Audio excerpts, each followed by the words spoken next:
So, here we are. This is our bridge.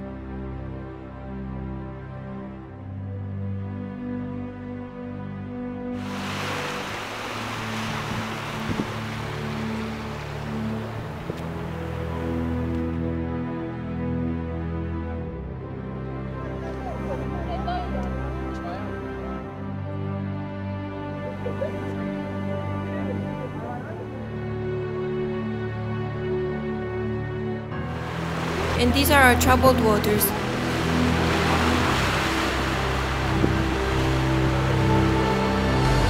Now we'll explain why. It is a story just like many others, full of positive proposal of problems and hope. A true still story that has involved so many people and which is changing the destiny of the whole area.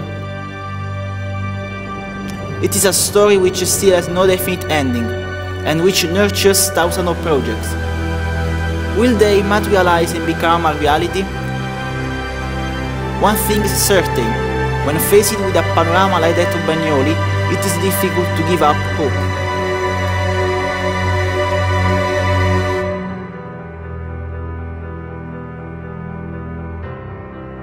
It was back in 1892 that the architect Lamont Young designed a project to transform Bagnoli into a little Venice.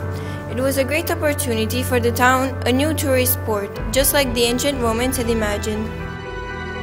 The project included a series of navigable canals and lakes, which would communicate with the port of Bagnoli, a territory which began in Posillipo and stretched as far as the Phlegrean Fields.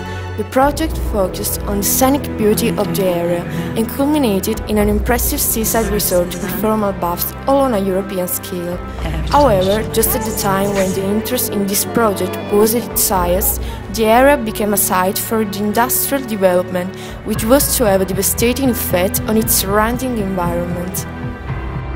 Ernesto Mazzetti, in his book Mare, high criticized the unfortunate choice of Bagnoli as a site for a steel plant. He defined it as a being disrespectful to the natural beauty of the area and considered the political choice of the 1970s as even more scandalous. The steel plant was inaugurated in 1911 and production got underway. So began the pollution of this unspoiled area of immense natural beauty that became submerged by toxic dust and large quantities of polluting substances such as chloride, ammonia, sulfur, phenyls, and hydrocarbons.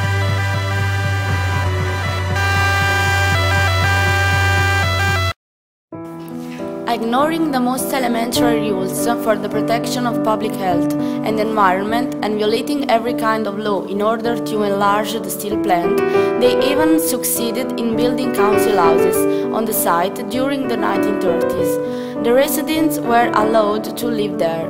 The number of deaths from illnesses contracted by both workers at steel plant and those living in the area were at the base of court case against Eternit.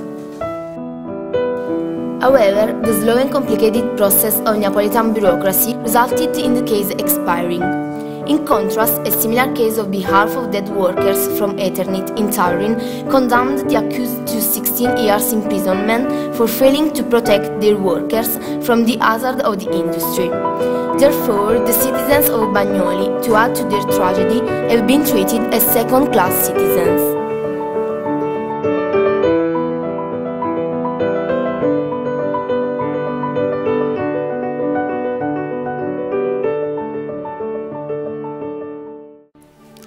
Pierpaolo Pasolini, one of Italy's major writers and intellectuals of the 20th century, wrote in his work A Fabbrica that the Phlegrean Fields was one of the most beautiful places on earth where the future assassin of Caesar met, and where Portia, the daughter of Platone, died.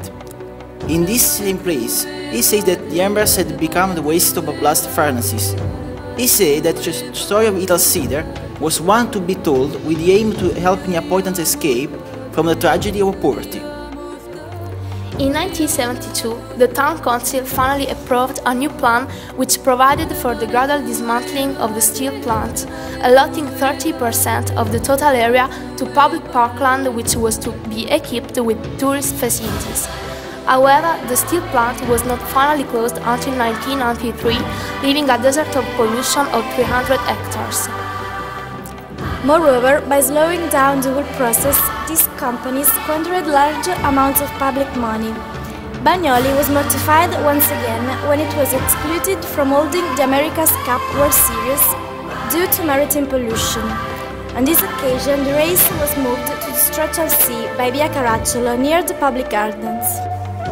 However, the first step towards conversion of the area began in 1992 with the building of the City of Science, which is an avant-garde science museum completed thanks to the appreciable operation of industrial archaeology.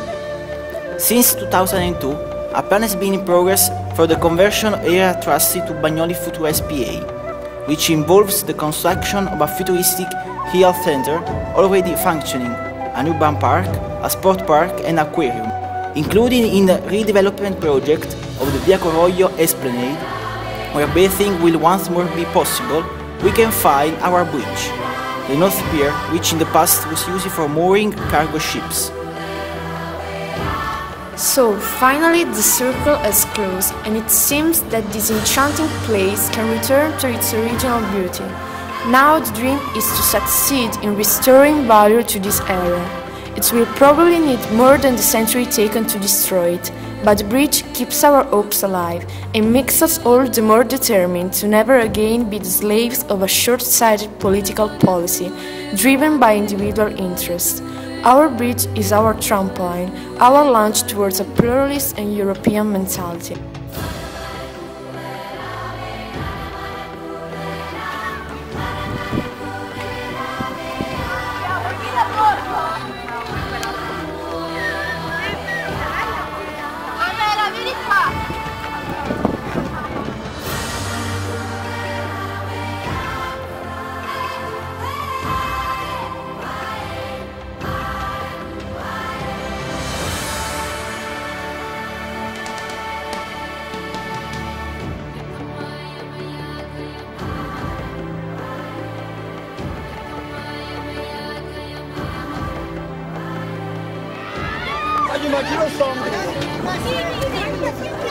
Guardate anche il calcio!